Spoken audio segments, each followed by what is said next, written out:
Hello students.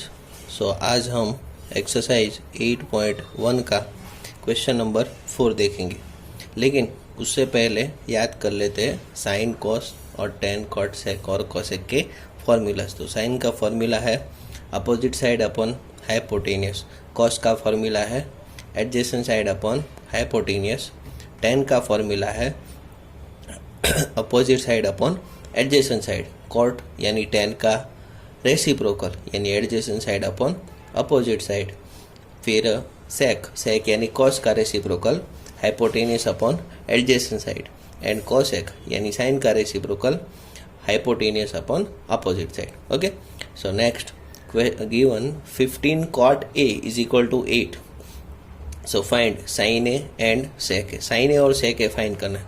अब देखिए 15 cot A is equal to 8, so 15 को यहाँ से यहाँ ले जाएंगे तो न्यूमरेटर में है तो डिनोमिनेटर में जाएगा, तो cot A is equal to हो जाएगा 8/15।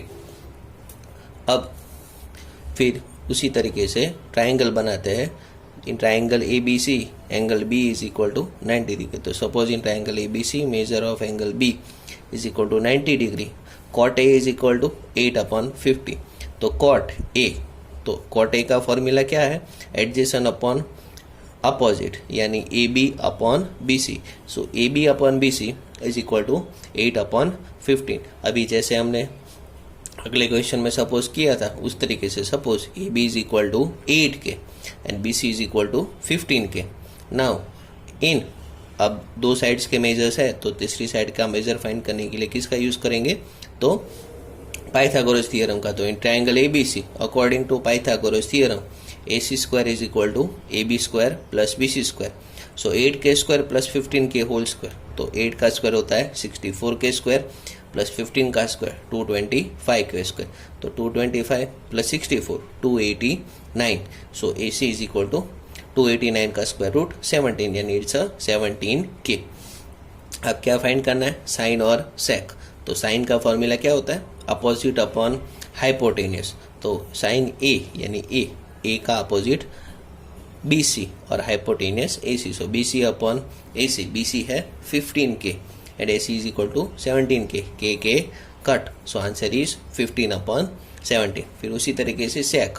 तो सेक का फॉर्मूला क्या होता है? हाइपोटेनियस अपॉन एडजेसेंट साइड यानी AC अपॉन AB। तो AC इज 17 के and AB is equal to 8 के cut. So answer is 17/8। Okay, now next question number 5 given sec theta is equal to 13/12। sec का value दिया है और बाकी के सभी ट्रिगोनोमेट्रिक रेशियोज हमें फाइंड करना है। तो कोई भी रेशियो दिया हो तो उसके ऊपर से बाकी के रेशियोज इस तरीके के मेथड से मिल सकते हैं। दो साइड के मेजर होंगे, एक रेशियो का मेजर होगा, इसका मतलब दो साइड्स के मेजर होंगे, और दो साइड्स के मेजर होंगे मतलब आपको थर्ड साइड फाइंड करना है। ओके, तो suppose in triangle A B C measure of angle B is equal to 90 degree. Okay, B मान लो 90 डिग्री और थीटा ये वाला है। तो here sec theta is equal to 13/12। तो सेक थीटा 13/12। तो सेक का फॉर्मूला क्या है?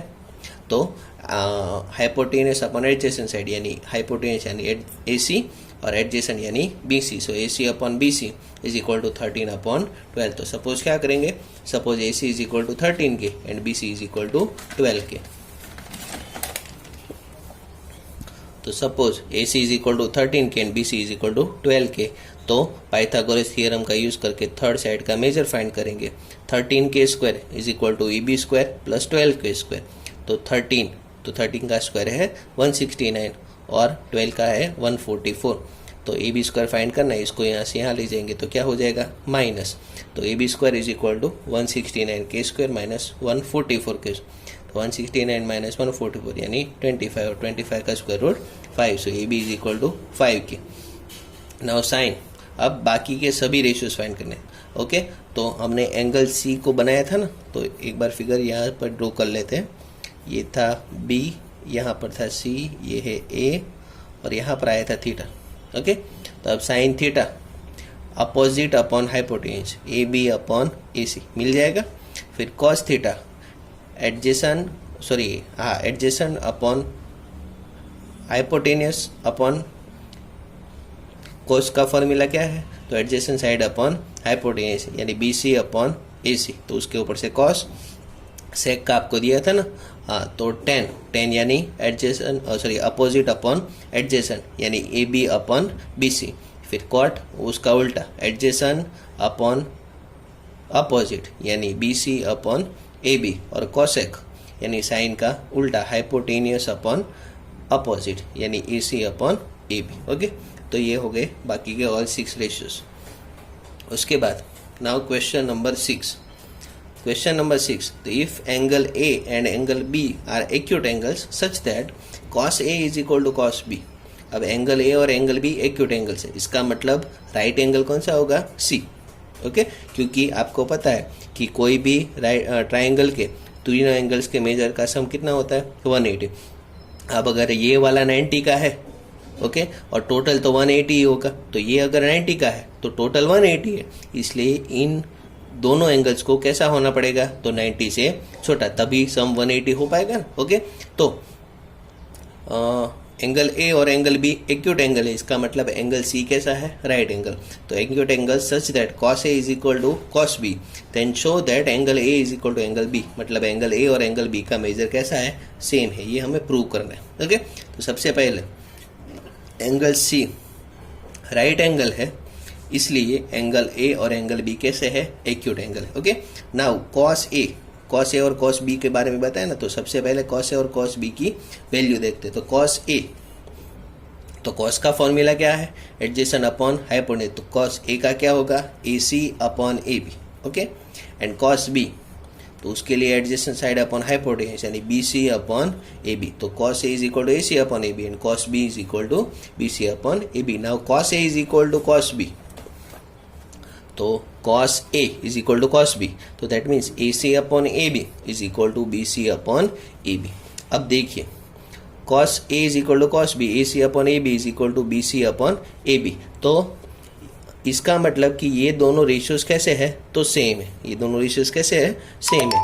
अब देखिए यहाँ पर AB यहाँ पर AB है। ओके, अब दो रेशियो सेम है, मान लो यहाँ पर 12 है, यहाँ पर भी 12 है, तो अगर दोनों रेशियो को सेम होना है और अगर दोनों के डिनोमिनेटर सेम हो, तो पूरे रेशियो को सेम होने के लिए न्यूमरेटर को भी सेम होना पड़ेगा ना, तभी दोनों रेशियो सेम हो सकते हैं। समझ में आया मैं क्या बता रहा हूँ, दोनों रेशियोज कैसे है, सेम है।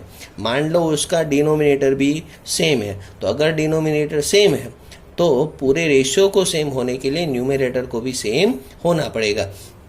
तो मैंने लिखा here denominator is same, so to make the fraction same numerator must be same, numerator भी सेम होने चाहिए। So that means AC is equal to BC। और हमें पता है कि हमने 9th स्टैंडर्ड में पढ़ा था कि कोई भी ट्राइंगल के अंदर जिन दो साइड्स का मेजर सेम होता है, उसका जो अपोजिट एंगल होता है उस एंगल्स का मेजर भी सेम ही होता है। मान लो ये राइट एंगल ट्राइंगल है, हमने जो फिगर ड्रॉ किया था, एंगल C यहाँ पर था, A यहाँ पर था और B यहाँ पर था। अब देखिए AC और BC दोनों सेम है, तो इसका मतलब कि जैसा हमने पढ़ा था उस हिसाब से AC का अपोजिट एंगल कौन सा है, B, तो AC का अपोजिट एंगल B और BC का अपोजिट एंगल A, वो दोनों भी कैसे होंगे, सेम ही होंगे। ओके, इसलिए ये 9th स्टैंडर्ड का जो रिजल्ट था वो हमें याद रखना है कि कोई भी दो साइड्स जब सेम हो तो उसके अपोजिट एंगल्स भी कैसे होते हैं, सेम होते हैं। तो मैंने लिखा angles opposite to equal sides are always equal. Okay, so that's all about today's lecture. Thank you.